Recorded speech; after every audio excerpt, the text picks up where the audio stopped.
અમદાવાદના ધોળકામાં વરસાદી પાણી ભરાયા છે। વરસાદ બંધ થઈ જાય છે તેમ છતાં પાણી ઓસરવાનું નામ નથી લેતા। જલાલપુર વજીફા જવાના માર્ગ પર પાણી ભરાઈ ગયા। છેલ્લા 20 દિવસથી આ વિસ્તારમાં પાણી ભરાયેલા છે। ધારાસભ્યની સૂચના બાદ પણ તંત્ર નિંદ્રાધીન છે। પાણી ભરાઈ જવાને કારણે સ્થાનિકોને ખૂબ મુશ્કેલીઓનો સામનો કરવો પડે છે। ધોળકાવાસીઓમાં રોષ છે। પરિણામે તેમણે મૌન રેલી યોજીને વિરોધ નોંધાવ્યો। પ્રાંત અધિકારીને આવેદનપત્ર પાઠવી રજૂઆત કરી। તો છેલ્લા 20 દિવસથી વરસાદી પાણી ભરાયેલા છે। વરસાદ આવે છે, વરસાદ બ્રેક લે છે, તેમ છતાં આ પાણી તેમના તેમ રહે છે, ઓસરવાનું નામ નથી લેતા। ધારાસભ્યની સૂચનાને પણ તંત્ર અવગણે છે। મૌન રેલી પાણી બાબતે હતી। છેલ્લા 22 દિવસથી અમે સૌ ગ્રામજનોએ અધિકારીઓશ્રીઓને ખૂબ જ રજૂઆત કરી હતી। અધિકારીશ્રીઓ કોના ઈશારે કામ કરે છે ખબર પડતી નથી।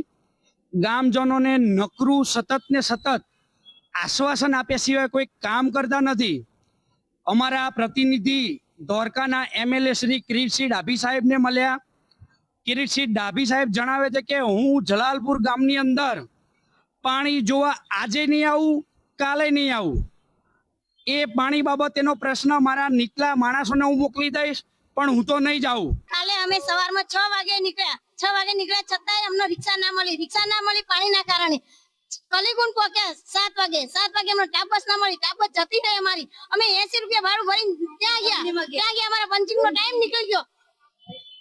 આ રીતે અમે હેરાન થઈ ગયા પાણી માટે। 15-20 દિવસથી અમે હેરાન થઈ ગયા। 25 દિવસથી આ રીતે અમે હેરાન થઈ, રિક્ષા મળતી નહીં અમને।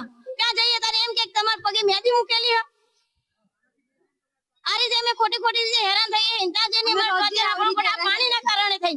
આજરોજ જલાલપુર વજીફાના નાગરિકો દ્વારા તેમના પાણી નિકાલની કામગીરી માટે આવેદનપત્ર આપવામાં આવેલું હતું। જે બાબતમાં જણાવવાનું કે સદર બાબતે અગાઉ પણ મીટિંગ થયેલી હતી અને પાણીનો નિકાલ નગરપાલિકા દ્વારા પાઇપ નાખી અને પાણી નિકાલ કરવાની કામગીરી ઓલરેડી ચાલુ જ છે। પાછલા ગ્રામજનોનું કહેવું છે 22 દિવસથી એ લોકો હાલાકી ભોગવી રહ્યા છે, તો એમની ફરિયાદ તંત્ર સામે વધારે છે, તંત્ર ક્યારે એક્શન લેશે? ના, ઓલરેડી તંત્ર દ્વારા કામગીરી ચાલુ જ છે। એમના જે ઘર પાસેનું પાણી હતું એમે સર્કિટ હાઉસના પાછળ સુધી ઘણું બધું લાવ્યા છીએ અને સર્કિટ હાઉસથી આગળથી પણ પાઇપ નાખવાની કામગીરી ચાલુ છે।